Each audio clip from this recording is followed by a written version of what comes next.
Listen to this one story. I'm sexy Jade. I'm 29, originally from Atlanta, Georgia. I'm an adult film actress slash porn star, escort, and I'm a part of the SMC industry network. When did you start your transition into being a transsexual? I started my transition right after high school, so I would say probably a couple of months before my 19th birthday. No, before my 18th birthday, I'm sorry. That's what it was. I was born in July, so after high school, I went to go to school in Miami, and that's where I started in Miami. So Jade was officially born in Miami. I was sort of taken under the wing of some very experienced transsexuals, and they sort of led me down the right path and everything. Well, my official gay mother in Miami was Amber Dupree, and my sister was Takesha Dupree. So it wasn't even my idea to become a transsexual. I was just going to school and trying to find myself. I wasn't even officially gay yet. But everyone used to come up to me and say that I would make a pretty girl, and I hadn't even been with a guy yet, so becoming a woman was like the last thing on my mind. But after much persistence, they persuaded me to, I guess, dress up, as we would say. I remember my sister Takesha. She, put me on all kind of hair and dress and makeup, and she was like, "Okay, now you're ready." And I'm like, "Ready for what?" So my gay mom Amber picked us up, and we were riding through Miami. If you know Miami, Miami's a big city. So, and we stopped at this bus stop, and Al asked this like young guy if he wanted to ride. And so they were in the front, and I was in the back seat. And after that, they said something to him like, "We didn't really want to give you a ride. My friend in the back seat, she wants to give you some head." And of course, they were talking about me, so I'm like in the mirror. I mean, like in the window, like, "Oh my god," thinking like I'm a boy with some hair. He's gonna beat my ass. So I didn't want to look at. How sometimes when you like unsure yourself, you're like doing all this, or maybe on the phone.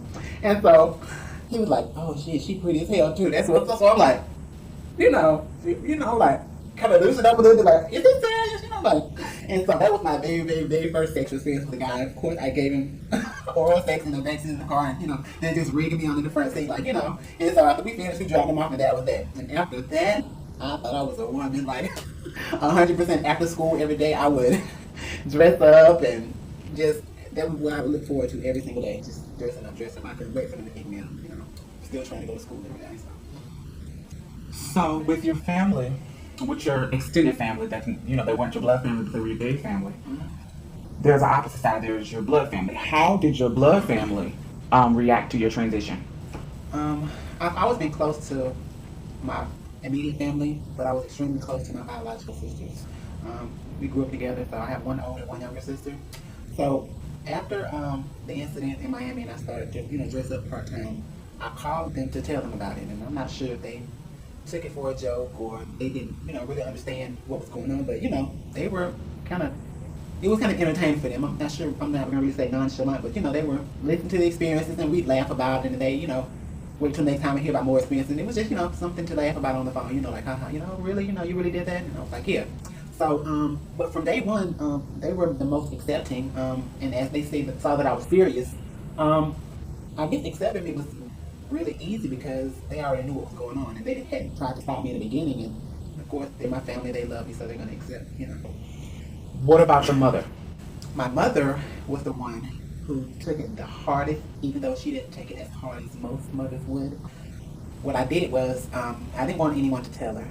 I really didn't want to tell her, but I felt that after I started to dress up, or I was full-time in my transition, it was inevitable. I had to tell her. So I went to the point where I wrote her a letter. Of course, I didn't know the words to say on the phone or whatever, but I wrote her a letter telling her about all my experiences, about how I met some nice people who happen to be transsexuals, and I found out that's what I wanted to be, and I wanted to be like this. I told her about type of surgeries that I wanted to have, and I just wanted to be a woman is what I basically told her, and I enclosed a picture of myself as a girl with the letter. So my mother is the type to write, so I didn't expect her to write me. I expected her to call me. So after I didn't get a call from her, I called my younger biological sister, and I asked her, well, I sent Mom a letter, and she was like, yeah, I know. She was like, my mother started crying, and she ripped the picture up, and I was like, oh God, what am I going to do? And so, of course I was young, I was 18, so my mind was made up, I was going to do what I want to do, so she either accept it or not. So when I finally did talk to her, she was like, you're grown now. This is what you want to do it. But I'm not sending you any more money. You know, of course, I was going to school, so you know, she was supporting me. So I'm not sending you any more money. And by the way, you can't come home like that. So basically, she was saying I could never come home. So you know, with my mentality back then, of course, I said I was young. So I'm like, okay, well, fuck it. I just do what these girls doing. I have to take care of myself. And that goes into the next whatever we did to support ourselves. I assume that that's how you got into the industry. So when your mother decided that, you know, she's stopped, of course she still loves you, but she's not going to support you anymore. Who and how did you get introduced into the industry? I got introduced into escorting from basically the people that I was around in Miami. And I guess you could even basically call it escorting then because it was like, and I guess close to downtown Miami, but there was this little parking lot and across the street from a club where all of the girls used to hang out. And I guess over a period of so long hanging there, all the guys who were into transsexuals knew about the certain area, so they would ride through there and cruise the parking lot, and we would meet guys that way. And of course, you would proposition for sexual favors, or So I'm not sure if you can even basically call it escorting or street walking, but I would if I was got in trouble, I would tell the police, "Oh, I'm just hanging out in the parking lot," because that's what I was doing. And the two people that I looked up to the most, my mom, Amber Dupree, and my sister, Takesha, were doing it. So, in my eyes, they were like the epitome of everything I wanted to be. So if they were doing it, it was definitely okay, and that's what I wanted to do. So, How did you get introduced into the porn industry? the porn industry came years later, actually. During a time in Miami where I got to the point where I couldn't support myself anymore, and I had no choice but to come back home to Georgia. And remembering my mom had said that I couldn't come home that way, I had to halt my transition. Yes, that means go back to being the before me. And, abide by her rules. I had to live in her house, abide by her rules, and basically, do whatever she told me to do. And that's what I was doing for a while, a very short while, until I found myself sneaking out of the house at night or being gone on the weekends just so I could be me, which is Jade. I wanted to, dress up and go out and meet people, so I would, drive to Atlanta or to downtown where all the girls hang out, be familiar with the girls down there. And they had a little area in Atlanta similar to the one in Miami, so I kind of felt at home. We would meet guys, just meet other girls and then go party afterwards. And one day I think I was coming home, and I would always go in the garage and change, take my clothes out before my mom got up for work so she wouldn't see me. But I guess this time she went to work early or later. So, but however it was, she caught me. She told me never to do it again. So, of course, I still did it. And after a couple of times like that, I think the last time she caught me, she didn't say anything. She just opened the front door and shook her head. And in my mind, I'm like, well, she's obviously okay with it. So I just didn't take my clothes off. I woke up the next morning like that, and years down the line, she told me that she had to see that I was serious about it, and she thought it was a phase I was going through, and she thought that it was something that I was serious about, that she would support me. And, that goes back to, she still wasn't supporting me or whatever. So, of course, I would go to Atlanta, like I said, and hang out with the girls and meet guys and, work, as we said.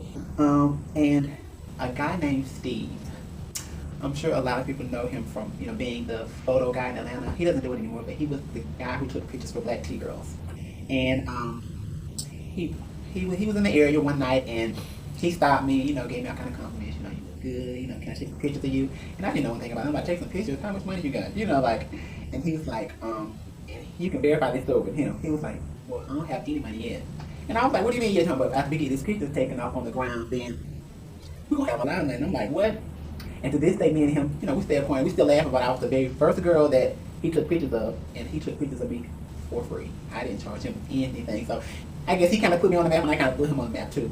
But yeah, he took the pictures of me, and he put them online. And I think he ended up giving me some money like later on down the line. Like it was a long time after that. But we were friends. We had gotten acquainted, like real friends are. It wasn't a escort client relationship, or even like I'm using him for money. It was just like we were friends, we were cool, we weren't lovers, we weren't boyfriend, we were just cool, we were friends. So after he got my pictures online, I found myself getting emails from all kind of guys, and there's the Black T Girl forum that wasn't as popular back then, but still kind of popular. They used to put me up on the forum. I think I was Black T Girl of the month. Mind you, this was a long time. This was like probably 2002, maybe 2003, and I'm like, what's going on? I thought nobody was gonna see these pictures, And the owner of Black Tea Girls. Well, he's the owner of all the groovy websites, Shimo Yum and all that. He sent a message through Steve that he wanted to meet me, and so I'm like, wow, really. So I remember Steve driving me and Amy Lee. She lives in LA now. He drove me and Amy Lee to New Orleans, where Steven, the owner, and his partner Frank of Frank's Tea Girls, they were at the time, they had rented a resort down there, We were just supposed to like hang out and take pictures, just kind of get acquainted. I guess he saw something in me. So went down there to meet them, we took some pictures, and from then until this day, they've been supporting me, putting me in all type of movies and DVDs and websites. They were really like the start of my career now. Of course, I ventured off and done other things like my website and worked for other companies since then, but that was basically the foundation. If it wasn't for Steve finding me and Steve, the owner, liking me and pushing me and promoting me, I probably wouldn't have been, doing some of the things that I was doing today.